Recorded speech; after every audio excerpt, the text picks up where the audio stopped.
ವಿಚಾರಕ್ಕೆ ಶಿಡ್ಲಘಟ್ಟ ಪೌರಾಯುಕ್ತೆಗೆ ಬೆದರಿಕೆ ಹಾಕಿದಂತಹ ಪ್ರಕರಣಕ್ಕೆ ಸಂಬಂಧಪಟ್ಟಂತೆ ಆರೋಪಿ ರಾಜೀವ್ ಗೌಡನಿಗಾಗಿ ಪೊಲೀಸರಿಂದ ತೀವ್ರವಾಗಿ ಶೋಧವನ್ನ ನಡೆಸಲಾಗ್ತಾ ಇದೆ. ಬೆಂಗಳೂರಿನ ಸಂಜಯ್ ನಗರದಲ್ಲಿರುವಂತಹ ನಿವಾಸದಲ್ಲಿ ತಲಾಶೆಯನ್ನ ನಡೆಸಿದ್ದಾರೆ.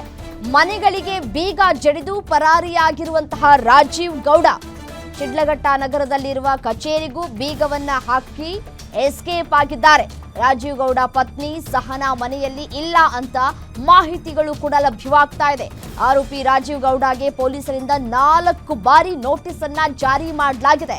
ನೆಕ್ಸ್ಟ್ ಡೈರೆಕ್ಟ್ ಏನಾದ್ರೂ ಸಿಕ್ಕಿದ್ರೆ ಎಳ್ಕೊಂಡು ಬರೋದೇ ಕೆಲಸ. ಯಾಕೆಂತಂದ್ರೆ 1-2 ಬಾರಿ ನೋಟಿಸ್ ಜಾರಿ ಮಾಡ್ತಾರೆ, 3ನೇ ಬಾರಿಗೂ ಕೊಡ್ತಾರೆ, 4ನೇ ಬಾರಿ ಕೊಡ್ತಾ ಇದ್ದಾರೆ ಅಂತಂದ್ರೆ ಸ್ವಲ್ಪ ಯೋಚನೆ ಮಾಡಬೇಕಾಗಿರುತ್ತೆ. ಇಲ್ಲಿಯವರೆಗೂ ಕೂಡ 10-11 ದಿನ ಆಯ್ತಾ ಬಂತು ರಾಜೀವ್ ಗೌಡ ಕಾಣೆಯಾಗಿ. ಇಲ್ಲಿಯವರೆಗೂ ಕೂಡ ಅಧಿಕಾರಿಗಳು ಅವರನ್ನ ಸೆರೆ ಹಿಡಿಯುವಲ್ಲಿ ವಿಫಲರಾಗ್ತಾ ಇದ್ದಾರೆ. ಇದು ಹೇಗೆ ಸಾಧ್ಯ ಅನ್ನೋದು ಗೊತ್ತಾಗ್ತಾ ಇಲ್ಲ. ಯಾಕೆಂದ್ರೆ ನಮ್ಮ ಕರ್ನಾಟಕದ ಪೊಲೀಸ್ನವರು ಸಾಕಷ್ಟು ಎಂತೆಂಥ ಕೇಸ್ಗಳನ್ನ ನೀರು ಕುಡಿಯೋಷ್ಟರಲ್ಲಿ ಹಿಡಿದು ಬಿಸಾಕ್ಬಿಟ್ಟಿದ್ದಾರೆ. ಸೊ ರಾಜೀವ್ ಗೌಡ ಎಲ್ಲಿ ಹೋದ್ರು ಅನ್ನೋದು ಪ್ರಶ್ನೆ ಆಗ್ತಾ ಇದೆ. ಇನ್ನೂ ಕೂಡ ಕಾಣೆಯಾಗಿದ್ದಾರೆ, ಎಲ್ಲ ಔತ್ ಕೂಳ್ತಿದ್ದಾರೋ ಗೊತ್ತಾಗ್ತಾ ಇಲ್ಲ ಅಧಿಕಾರಿಗಳಿಗೆ. ಒಂದು ಫೋನನ್ನು ಬಳಕೆ ಮಾಡದೇ ಇರೋದು ಮೈನಸ್ ಪಾಯಿಂಟ್ ಆಗ್ತಾ ಇದೆಯಾ ಅನ್ನುವಂತಹ ಪ್ರಶ್ನೆ. ಬೆಂಕಿ ರಾಜೀವ್ ಗೌಡನಿಗೆ ಜಾಮೀನ ಜೈಲ.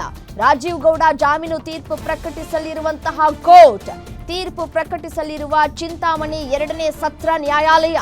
ನಿರೀಕ್ಷಣಾ ಜಾಮೀನು ಕೋರಿ ಅರ್ಜಿಯನ್ನ ಸಲ್ಲಿಸಿದಂತಹ ರಾಜೀವ್ ಗೌಡ ವಾದ ವಿವಾದಗಳನ್ನ ಆಲಿಸಿ ತೀರ್ಪನ್ನ ಕಾಯ್ದಿರಿಸಿದಂತಹ ಕೋರ್ಟ್.